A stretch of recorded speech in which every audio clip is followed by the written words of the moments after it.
So, we begin the first session on Festival Day. It is the 90th anniversary of the birth of Torgaval after Mayor Torg came down from the Lexington Mountains to found it alongside the Blackheart family of druids. None of my players picked up on that line, and it'll be fun if they do, but I've got to be careful because I just found out that at least one of my players listens to these videos. So, hey Chris, you're not getting any spoilers. So, they all wake up. I tried to arrange it so that they were all met at the Necrobane Blackspire. So, Zed had slept at the Necrobane the night before because Tuskal had been giving him a headache. Tuskal, if you need a reminder, was the dwarf nobleman who tried to sexually assault Celadine, and now is under Zed's charge for his rehabilitation, for his community service, which he will be serving at the Temple of Fenris Sulfur, because I'm so original. He stayed there because he was getting a headache from Tuskal. Now, the other two players are also there, Roberto and Narlock, the Bard and the Thief. So, Bard, Thief, Cleric are all staying in the main inn that the players use. Celadine decided not to meet up with them straight away. Instead, she wanted to go into the festival and really play it as she is going with her family to enjoy Festival Day. Absolutely fine. She winds up going, she tries to win herself a fish, winds up dropping 15 gold trying to win this fish, but she wins a goldfish. Fantastic. Lots of other things go on. So, Narlock won a token for the beer tent, doing a darts challenge where he had to pop some pig's bladders with darts. Roberto, he was just walking around enjoying the music. Zed was trying to convince people to come and have a look in the temple.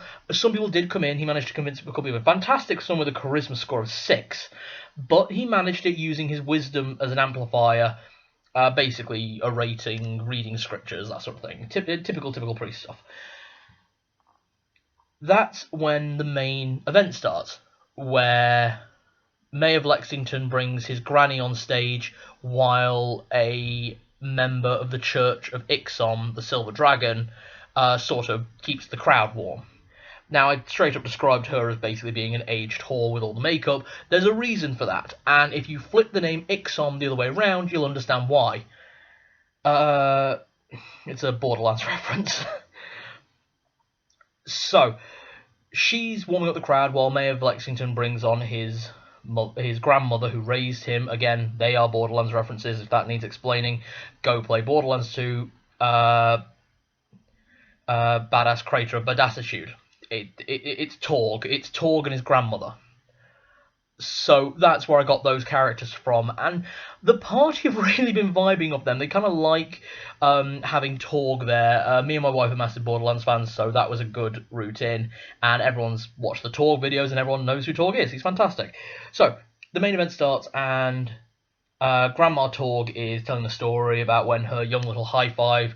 If you've played the Thanksgiving game, you know the speech. If not, wholly recommend going and either playing it or watching it. It's like a 15-minute story, and I ramble out a good 5 minutes of this before I can't take it anymore, so bloody hell, the voice actress, well done. So, that's when the screaming starts. The screaming is coming from the river, and initially it sounds like a bunch of kids having fun, and then they realise it's people being attacked. There are goblins coming out of the river. The goblins come up over the river. The party try and defend themselves. They do alright. They take a couple of them with them. Mostly Celadine and Narlock, actually. They are the heavy hitters in the party, with Roberto the Bard and Zed buffing for the most part, while throwing out hits as and when they can. I mean, fantastic double combo. At one point, the whole party was hitting hitting at +3 to hit, thanks to the two of them, and +1 damage. So it all worked out nicely. The party cohesion worked a lot better than I expected. I did not expect the party to blend as well with the classes they had, but it worked. So the fight goes on, and then as the fight's going on, they realise kobolds are coming out of the sewer grates. And as the kobolds come out of the sewer grates, they're attacking from behind. The party is penned in, as well as lots of the citizenry. Now, I did build a lot of really badass NPCs because of where the story is going. Basically, the idea is that Torgaval is where former adventurers come to retire. And it's just, these are old and tired adventurers. These are not young adventurers still on their adventures. These are characters who have come here to grow old and die old. So they are out of practice. This attack proves that, because the entire city gets completely decimated by goblins and kobolds, and that's when the gnolls come up over the wall, and the attack just keeps going.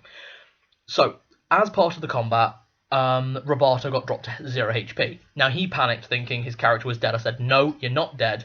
As you fall to the floor, the goblins have grabbed you and dragged you into their mass.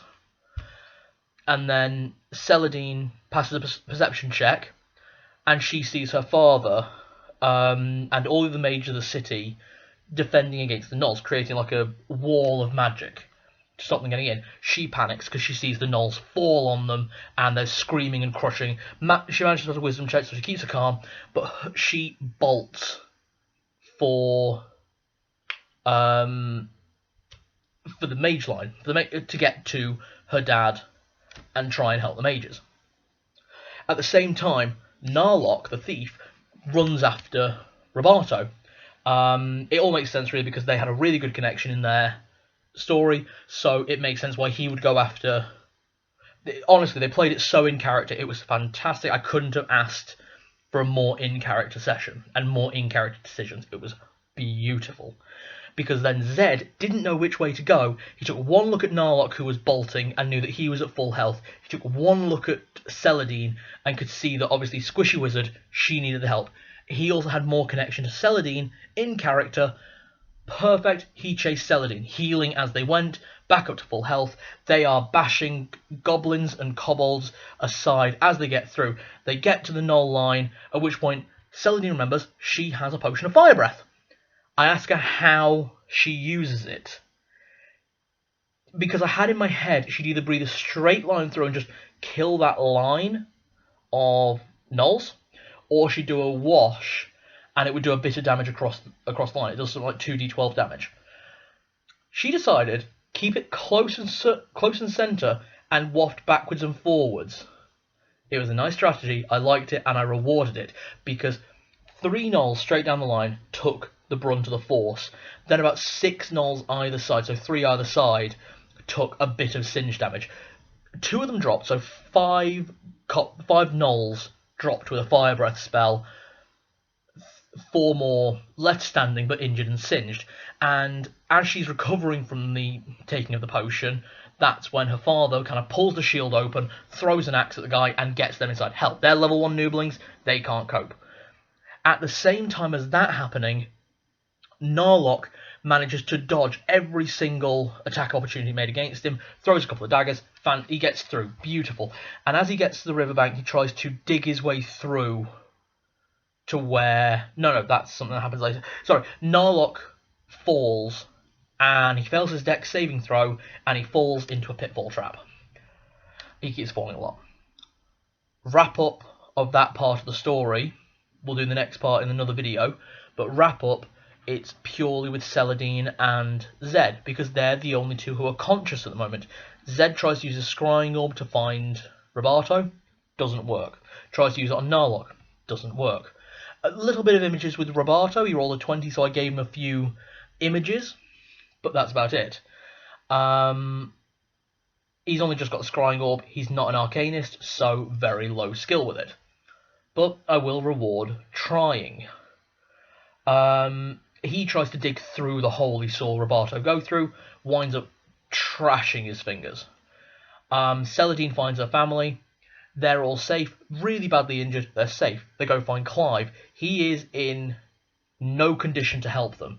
During the attack, he'd been thrown at his own inn by the big bad, who was a massive guy in plate armour. And they find him, he's got 2 broken legs and 1 broken arm. Bad situation. That's when Mayor Blexton comes to them and tells them they are the 2 who are the best equipped to save everyone. And the two of them do question this, but I do have my answers. The Rangers are out dealing with the kobolds and the gnolls and goblins who are running away from the city at the moment. The paladins and the guards are having to bolster the walls to kill off any scramblers. They don't have anyone left who can go in, and everyone else is severely injured. He can spare 2 guards and 1 ranger. Next session picks up. We'll go on. So, like and subscribe, and next session, into the dungeon. Bye.